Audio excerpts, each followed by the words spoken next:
Hello everybody and welcome back to another Punishing Gray Raven video. Let's get into it. Now, if you've been following anything surrounding Punishing Gray Raven recently, you know there's been news that's been dropping around the Black Rock Shooter collab that's coming to the CN version of Punishing Gray Raven, which means eventually it will be coming to global as well. Now, we're very much still in the early stages of this. This was teased a while back. We recently got a new preview, and now the Black Rock Shooter character has been going through some beta testing as well, and there's a lot of information circulating around it, a lot of speculation, and so I wanted to put this video together that gives you some consolidated information of what we do know, what we don't know, and what people are kind of guessing. But I wanted to walk you through all of that and maybe show you something that you didn't know about the Black Rock Shooter collab.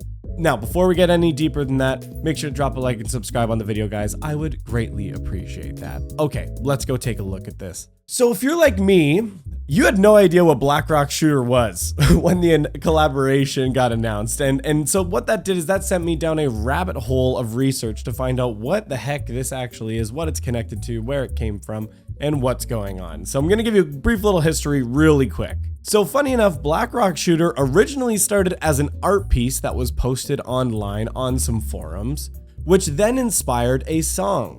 This song was created by one of the members of Supercell using the Hatsune Miku Vocaloid to make the song, and after that song came out and gained some popularity, a music video was then commissioned for that song, where in that music video they used the character from the original artwork, and the song itself was labeled the Black Rock Shooter. I'm not playing the song here for copyright reasons, but feel free to go and look up and play the song for yourself.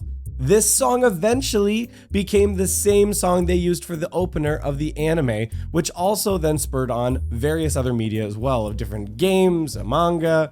It kind of became a whole media franchise, as it were. It's not just one mainline series or started as a manga. It has a really interesting organic uprising that I had no idea. Now, what's interesting is when this came out, this is when I was really starting to get deep into anime myself personally, so I was really surprised to learn about when it came out in the late 2010s. But yeah, that's where all of this came from, so there's a brief little internet history for you.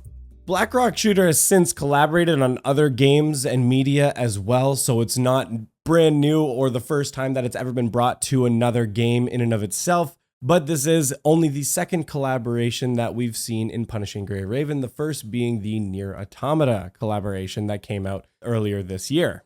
Now, just earlier, in the past few weeks, we got the official preview coming for the Black Rock Shooter collab that dropped for Punishing Gray Raven, where they did feature Alpha Crimson Weave in it as well. And you can definitely see it from kind of a thematic and character design perspective. There's a little bit of crossover there. She does also have her blue fiery eye.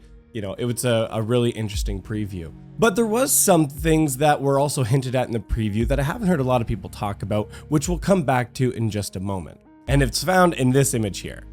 Now, there's been some speculation as to how many characters are going to be included in this collaboration. I've seen it read that there's only going to be 2 units included. I've heard other people speculate 3 units because of the Nier Automata collab. But the one thing we do know for certain is that we are getting at least 1 confirmed playable unit, and that is Black Rock Shooter herself, or Empress, depending on the media that you're looking at, and she is coming into the game. Now, just a few days ago, our man himself, Rexland, did drop a preview or a showcase, you could call it, of the Black Rock Shooter collab character, and she looks fantastic. She is going to be a free A rank unit that we're going to get as part of the collaboration, which is really exciting. I think she looks really fun to play. And I think despite being an A rank, she's got animations that definitely surpass S rank characters in the game as well. And that's because she's kind of like a second generation unit. If you've heard me talk about it before, there's first generation units where that kind of were part of the first initial release of Punishing Gray Raven and part of the first few releases.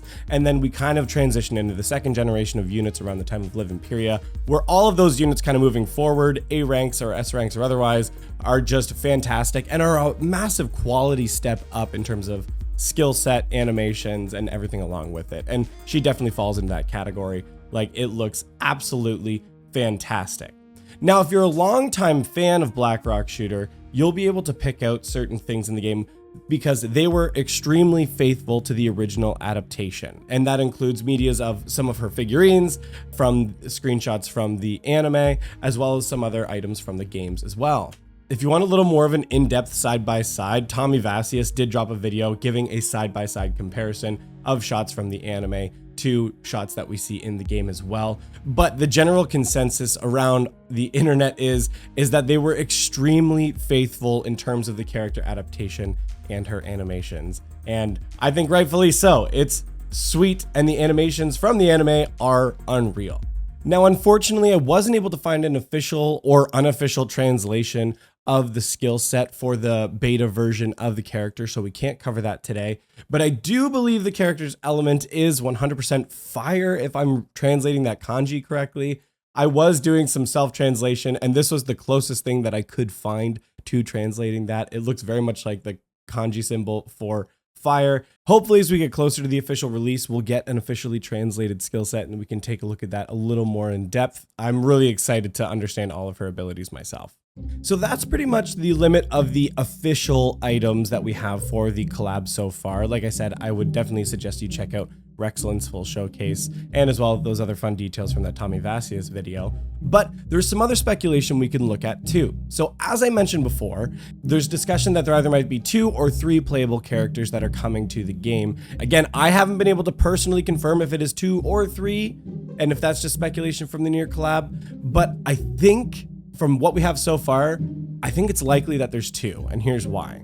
At the end of the Black Rock Shooter preview, we do see 2 other characters come in on this splash art. Now, the one down here, I believe is Lucia Plume. It looks almost exactly like her with the 2 pigtails, the big collar with the red on the inside. Fairly sure that is Lucia Plume. However, we then have this scythe-wielding character who comes in as well. And if you did not know Black Rock Shooter like myself, this is another character from that series, a character by the name of Dead Master, or Death Master, depending on the translation that you look at.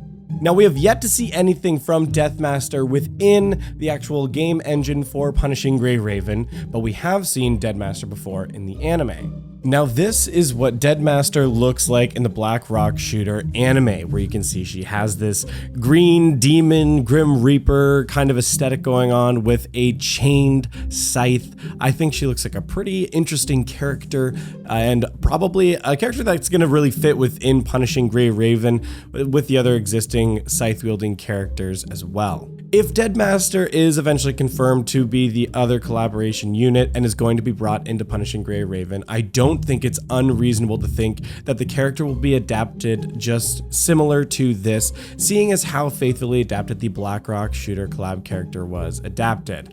Now, if you haven't seen them before, I would suggest you go and watch some of the other fight sequences from this anime or watch through it yourself. Having explored it a little more recently, I'm a little disappointed I hadn't seen some of these action sequences before. They are fantastic. And who knows, maybe there's going to be some other hidden details from the anime that we'll see brought into Punishing Gray Raven. But that's it on the information, guys. I think it's a collaboration that's shaping up to be really cool. Looks like some really exciting characters to be brought along with it. But as I said, I wanted to kind of consolidate as much information as I could for you in this video. If there's anything that I missed, feel free to leave it in the comments down below. If there's any corrections or details to be added, I can look at adding them to a pinned comment below. So keep a lookout for that, or feel free to add it, like I said, in the comments down below. But that's going to be it for this video, guys. Thank you so much for watching, and we'll see you next time.